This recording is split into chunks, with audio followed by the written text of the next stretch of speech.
Sean bienvenidos a este espacio donde los voy a llevar por un recorrido de misterios, curiosidades, datos interesantes y demás historias relevantes de absolutamente todos los campos de la vida humana. Mi nombre es Nico López y esto es ¿Lo sabías?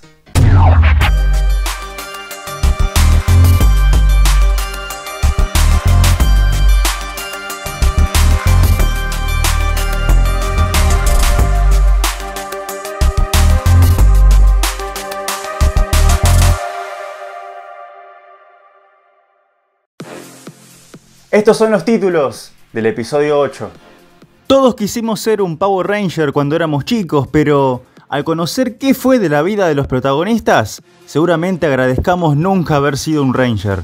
En Detrás de las Cámaras, la maldición de los Power Rangers. La contaminación es uno de los mayores problemas de la actualidad y de nuestro futuro. Los humanos todavía no encontramos una solución, pero la propia naturaleza parece que sí. En la sección La Otra Tierra, entérate cuál es. Juan Manuel Fangio es una leyenda del deporte que tenía la mente fría para no cometer errores a 300 km por hora, pero también la tuvo cuando fue secuestrado por Fidel Castro. En Deporte Lado B te cuento la historia de este confuso episodio. Prepárate, ajustate el cinturón que ya empieza el episodio número 8 de ¿Lo sabías?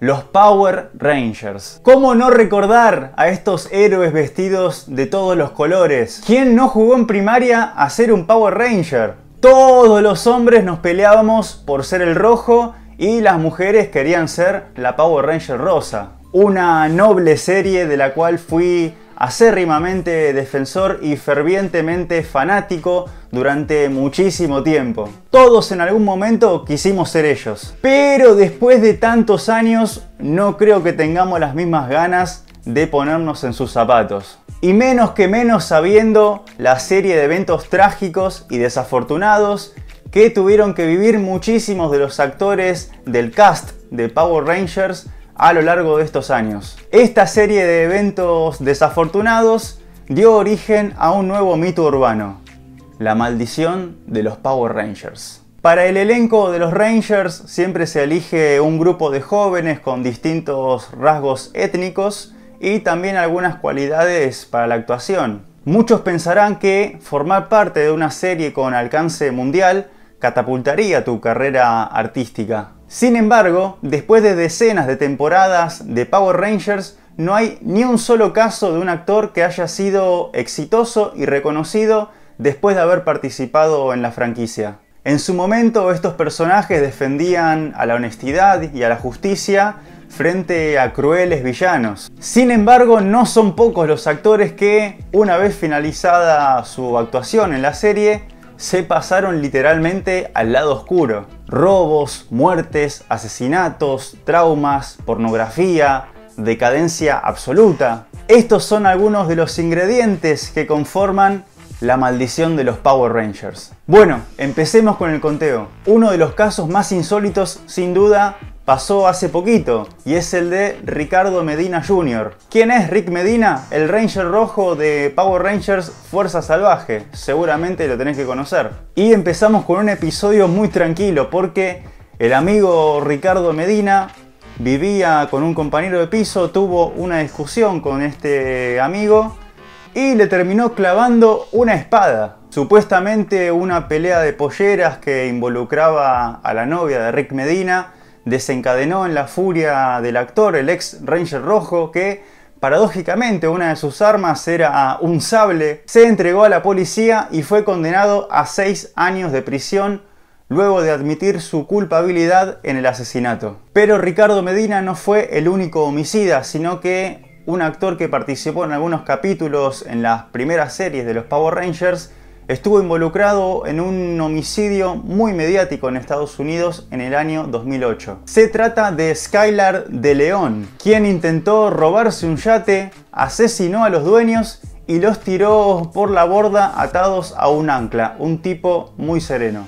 El actor, como tenía antecedentes penales, fue condenado a muerte con la inyección letal. Esta es la segunda víctima de la maldición de los Power Rangers. Otro de los casos es el de David Yost, el Power Ranger azul. Yost admitió haber sufrido durante mucho tiempo el acoso y el bullying por parte de los productores de la serie por ser homosexual. Y esto lo dejó completamente traumado. Y a tal punto llegó este trauma que, finalizada su participación en la serie, David Yost se sometió a 2 años de terapia de conversión sexual para dejar de ser homosexual. Según el propio actor, él quería reprimir sus gustos y sus preferencias porque en el pasado le habían causado mucho daño. Pero todo esto lo condujo a una seria crisis nerviosa, lo cual lo llevó a abandonar esta terapia. Hoy en día en sus redes sociales lucha para defender los derechos de la comunidad LGBT, pero nunca quiso saber más nada con el mundo de la actuación. Pero sin dudas el suceso más trágico de la historia de la maldición de los Power Rangers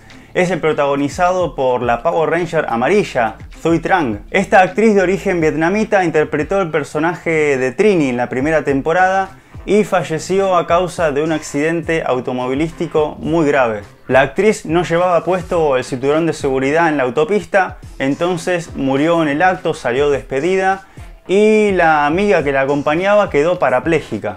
La ex Power Ranger murió en 2001, tan solo a los 27 años, lo cual la hace miembro del Club de los 27 también. Este grupo de artistas que murieron jóvenes y que seguramente voy a narrar en algún otro capítulo. Pasando la página en el libro de la maldición de los Power Rangers, otro mito urbano que yo cuando me lo contaron sinceramente no lo podía creer, es el que está relacionado con Austin St. John. Y muchos dirán, ¿quién es Austin St. John? Es el Power Ranger rojo posta a posta de la primera temporada, el que era el héroe de muchos de nosotros. Resulta que hace varios años empezó a circular que Austin St. John, necesitado de plata tras terminar su participación en la serie, empezó a actuar en películas de porno gay.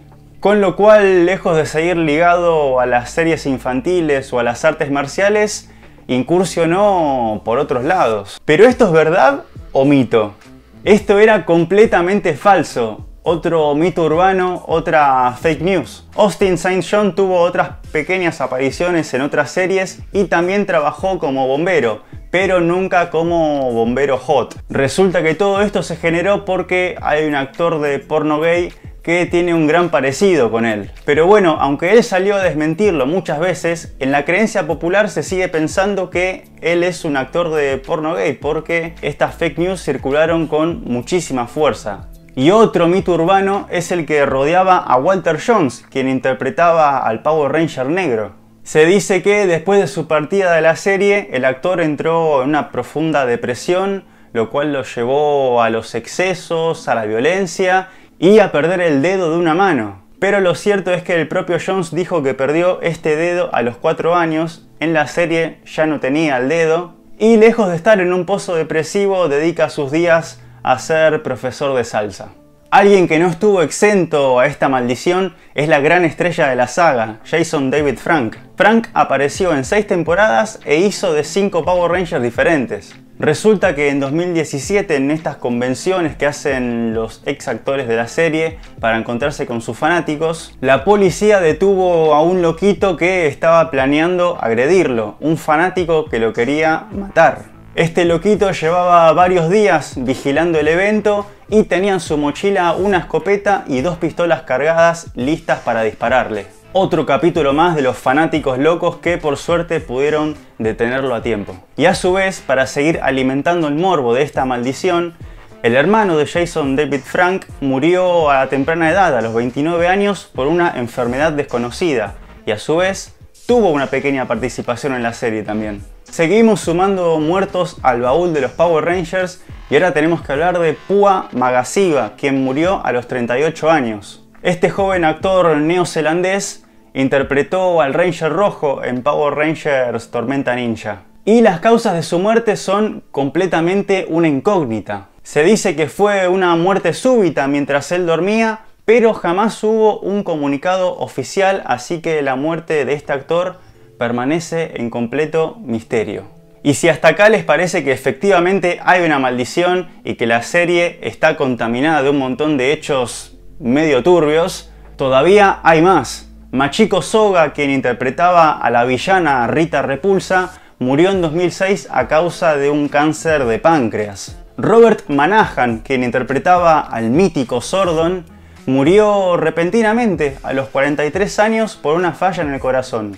Y lo mismo ocurrió con la actriz Peta Rutter, quien interpretó a la Ranger Blanca en Fuerza Mística, quien murió a los 50 años por un tumor cerebral. Y otras muertes relacionadas a los distintos elencos de Power Rangers son estas. Alisa Ann Smego se suicidó a los 38 años. Edward Lawrence Albert murió a los 55 por cáncer de pulmón. Jack Banning falleció de neumonía. Bob Packenbrock también a los 50 por cáncer de pulmón. Y Richard Genele de un ataque al corazón a los 47 nada más. Pero bueno, más allá de todos estos sucesos que son por lo menos medio raros, también hay algunas buenas noticias. Por ejemplo, Jason Narby, quien interpretaba a Skull en la serie, ahora es profesor de la Concordia University of Chicago. Después, la única que más o menos pudo llevar una carrera artística aceptable después de la serie es Amy Jo Johnson. La Ranger Rosa participó de exitosas series como Felicity y Flashpoint y además es cantante de música country. Pero sin lugar a dudas, el que más éxito tuvo fue Bryan Cranston, conocidísimo, ultra famoso por interpretar a Walter White en Breaking Bad. Cranston en la serie no hizo de ningún Ranger, hizo de un par de villanos y después en la última película que salió hace poquito hizo de Zordon. Lo cierto es que al día de hoy la gran mayoría de los ex Power Rangers, al no haber podido darle vuelo a sus carreras, viven de lo que fue la serie, yendo a eventos y convenciones de fans, es decir, siguen choreando con los Power Rangers. Los actores recorren distintas ciudades y países y les dan charlas a sus fanáticos que por cierto ya están bastante creciditos. En mi opinión, esto de la maldición de los Power Rangers es más una construcción que una realidad. Porque siendo tantos actores en tantas temporadas, es lógico que alguno tenga algún suceso trágico. Aunque lo que sí llama la atención es que ninguno haya podido hacer explotar su carrera actoral. Así que bueno, si alguna vez te proponen hacer un papel en los Power Rangers, por lo menos pensátelo 2 veces.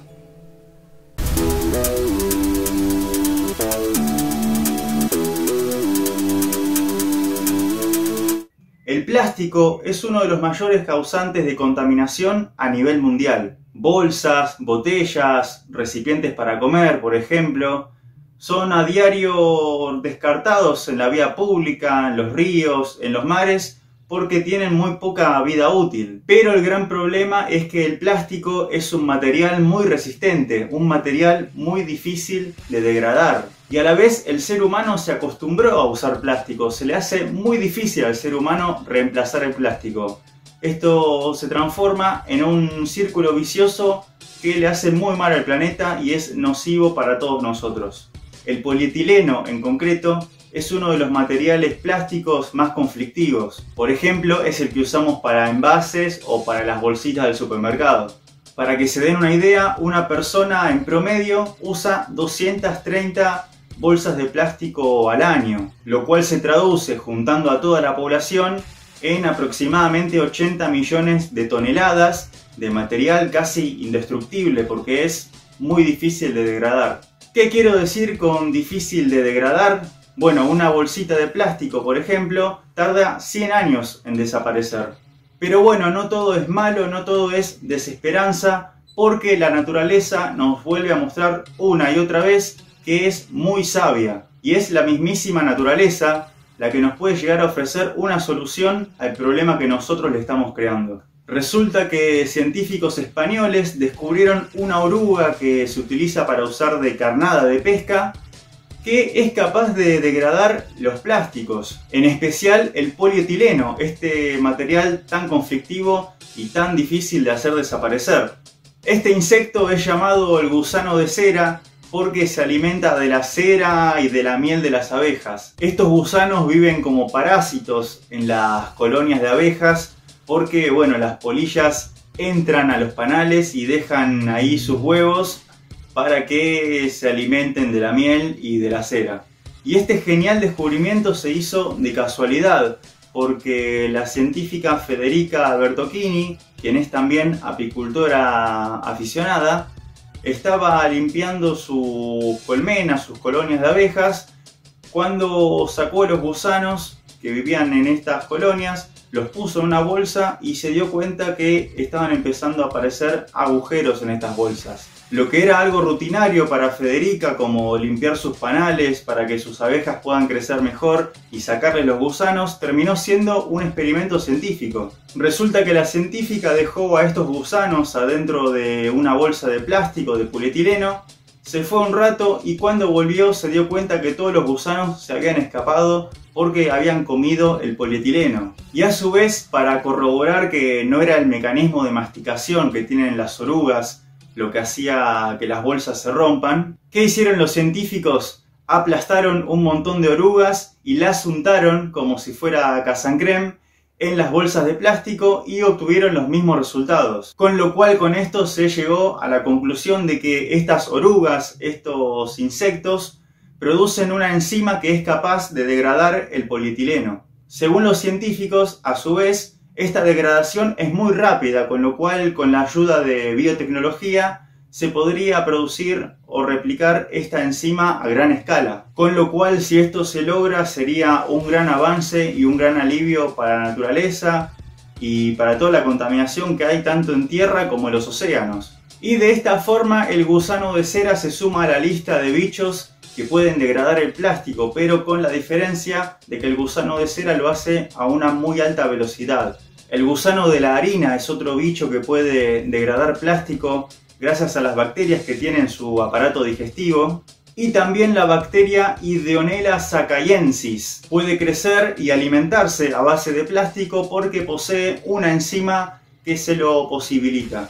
Aunque es un gran descubrimiento, los científicos también aclararon que falta muchísimo recorrido y muchísimo trabajo para poder llegar a producir una tecnología a gran escala que pueda replicar y reproducir estas enzimas. Pero bueno, es un proyecto viable, las investigaciones están en marcha y puede llegar a dar una solución, le puede llegar a dar fin a uno de los grandes problemas de la sustentabilidad en el planeta Tierra. Y de esta forma, la naturaleza, con su instinto de supervivencia, sumado a nuestra tecnología, quizás pongan una solución para las generaciones futuras.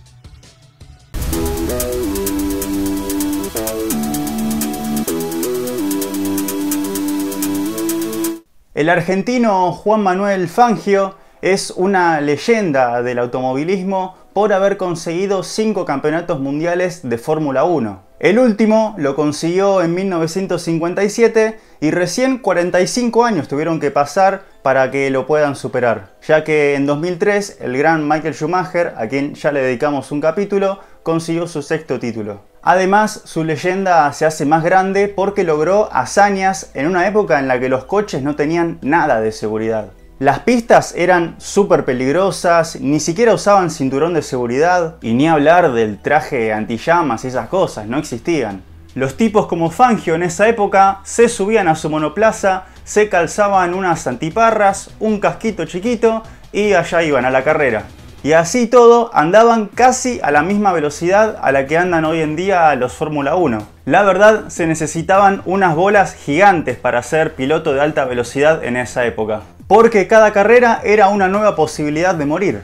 Pero entre todos esos pilotos con unas pelotas gigantes, Fangio se destacó porque era un tipo que tenía una gran capacidad física y además una mente muy fría. Y esta mente helada le permitían cometer muy pocos errores, casi ninguno. Pero hubo un día que esta mentalidad fría que lo llevó a ser campeón 5 veces, también le sirvió fuera de las pistas de carreras. Resulta que en 1958 Fangio acudió a la isla de Cuba para competir en el Gran Premio Cubano, donde miles y miles de personas se juntaban para ver al gran campeón. Pero el problema es que Fangio nunca apareció en esa carrera. Era como que hayas pagado para ir a ver una banda y no esté el cantante. Entonces, ¿qué le pasó a Fangio ese día? Resulta que el chueco fue secuestrado por el Comando Revolucionario M26, liderado nada más y nada menos que por Fidel Castro. Los hombres de Castro estaban en contra de este evento, de esta carrera, y además querían luchar contra el dictador Fulgencio Batista. Resulta que el argentino estaba en el Hotel Lincoln de La Habana y de repente se le acercaron unos hombres. Le pusieron una pistola en la espalda al campeón y le dijeron: disculpe Fangio, nos va a tener que acompañar. Y así fue como los hombres de Castro lo subieron a un auto verde y no se supo nada más de Fangio por 27 horas. Todo esto ocurrió en el contexto de la dictadura de Fulgencio Batista, que era un títere de Estados Unidos y que estaba pasando unos momentos medio tormentosos. Y por eso el dictador había organizado esta carrera, como para mostrarle a todo el mundo que en Cuba no pasaba nada y que estaba todo bien. Pero esta movida no le cayó para nada bien al movimiento revolucionario, que después terminaría derrocando a Batista, y por eso quisieron boicotear el evento y dejarlo expuesto al dictador Batista. Nadie tenía la más puta idea de dónde estaba Fangio. Faltaban pocas horas para que empiece la carrera y esta situación ya había tomado un contexto internacional, porque Fangio era un hombre muy famoso en todo el mundo. Pero así y todo, aunque no se sabía nada del paradero del multicampeón, Batista dijo que la carrera se tenía que hacer igual, y así se hizo. Y de esta forma, las miles y miles de personas que se congregaron en las calles de La Habana al grito de ¡Viva Fangio!, se llevaron una desilusión terrible porque jamás pudieron ver a su ídolo, que soñaban con verlo arriba de su Maserati con el número 2. Todos imaginamos un secuestro como una situación traumática, violenta, pero la verdad es que Fangio se manejó con la misma frialdad, con la misma tranquilidad con la cual manejaba a 300 km por hora. El argentino fue llevado a una casa donde le daban comida y se la pasaba firmando autógrafos. Además, tiempo después admitió no haber pasado malos momentos cuando fue secuestrado y que los mismos secuestradores le parecieron macanudos. Al margen de todos estos hechos, el Gran Premio de Cuba se puso en marcha y la verdad que fue literalmente un desastre. Durante la carrera, una Ferrari se salió de la pista, hizo un par de trompos y cayó sobre una de las tribunas. El auto salió despedido, aplastó a las personas y hubo 6 que murieron y 40 que terminaron heridos. Y además, tiempo después, el mismo Fangio admitió que el auto que iba a usar ese día tenía serios problemas mecánicos, con lo cual podría haber tenido un grave accidente también. El Gran Premio de Cuba había sido un completo desastre que además le podría haber costado la vida al mismísimo Fangio. Por eso, al ser liberado, Fangio les dijo a sus secuestradores: señores, tal vez me hicieron un favor, no tengo menos que agradecerles. Al día siguiente de la carrera, la embajada argentina en Cuba anunció la liberación de Juan Manuel Fangio. Después de 27 horas de cautiverio, se lo entregaron a Raúl Lynch Guevara, el embajador argentino en ese país, nada más y nada menos que el primo del Che Guevara. Esta liberación del piloto se hizo en secreto para que nadie supiera quién había sido el autor del secuestro. Y también para que no quedara manchado internacionalmente el movimiento revolucionario comandado por Castro. De todas formas, Fidel Castro nunca admitió públicamente este delito, y es más, muchos dicen que recién se enteró del secuestro cuando ya se había hecho. Y una vez que se enteró, dicen que se opuso a este acto porque había mucho riesgo de que Fangio terminara muerto o herido, lo cual le daría un costo político muy grande al movimiento revolucionario. Aunque también hay fuentes que aseguran que Fidel Castro le confesó al mismísimo Gabriel García Márquez que este secuestro lo realizó él mismo por cuestiones propagandísticas y no por cuestiones de dinero. Y en ese sentido, el boicot a los guerrilleros le salió bien, porque la verdad es que nadie podía hablar de la carrera porque terminó siendo un desastre. Y todo el mundo hablaba del secuestro de Fangio, de los muertos en la tribuna, del accidente y del movimiento revolucionario. Es más, hay quienes aseguran que Fangio llegó a desarrollar un vínculo afectivo con los secuestradores. Luego de su secuestro, Fangio volvió muchas veces más a Cuba, con lo cual hay muchos críticos que señalan que el multicampeón desarrolló algo así como un síndrome de Estocolmo. Ya en 1981 y con Fidel Castro como presidente de Cuba, este invitó a Fangio a La Habana. Lo hizo para formalizar una venta de camiones Mercedes-Benz a Cuba, ya que Fangio era presidente honorario de Mercedes en Argentina, y entonces Castro aprovechó esta ocasión para pedirle disculpas al multicampeón. El chueco murió a los 84 años en 1995, y en su sepelio se vieron coronas de flores a nombre de Fidel Castro y del movimiento revolucionario, lo cual prueba el afecto que se tenían. Este fue un confuso episodio que mezcló el deporte y la política y además aumentado por la envergadura de los personajes. Castro por un lado, Fangio por el otro. También en La Habana, en la puerta del hotel en el cual fue secuestrado, hay una placa conmemorativa que recuerda todo este hecho. Y lo cierto es que, a pesar de los ríos de sangre causados por la Revolución Cubana, aunque muchos dicen que Fangio estaba a favor del movimiento revolucionario, la verdad es que públicamente el argentino nunca se expresó ni a favor ni en contra de ellos. Y llegamos al final de este episodio. Si les gustó, pónganle like, compartan, comenten, mencionen en YouTube, suscríbanse, hagan todo lo que esté a su alcance. Estos son los últimos episodios con este formato de programa y después vamos a cambiar a las short stories de Lo Sabías. Van a ser episodios que se van a referir solamente a un tema y se va a desarrollar bien detalladamente ese tema, con una duración de entre 10 y 15 minutos más o menos. Recuerden sugerirme qué temas quieren para futuras investigaciones y decirme si aprendieron algo en esta edición. Nos volvemos a encontrar acá, un lugar donde lo que sabías lo vas a recordar y lo que no sabías ahora lo vas a saber. Chau.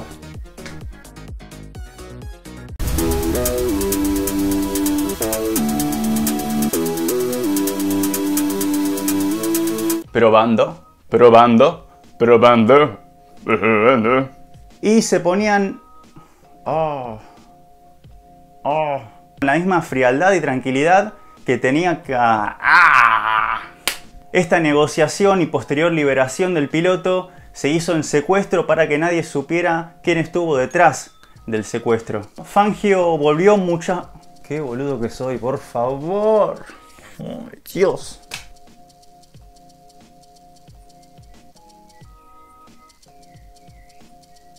Suscribirte, mencionar, compartir. Chao.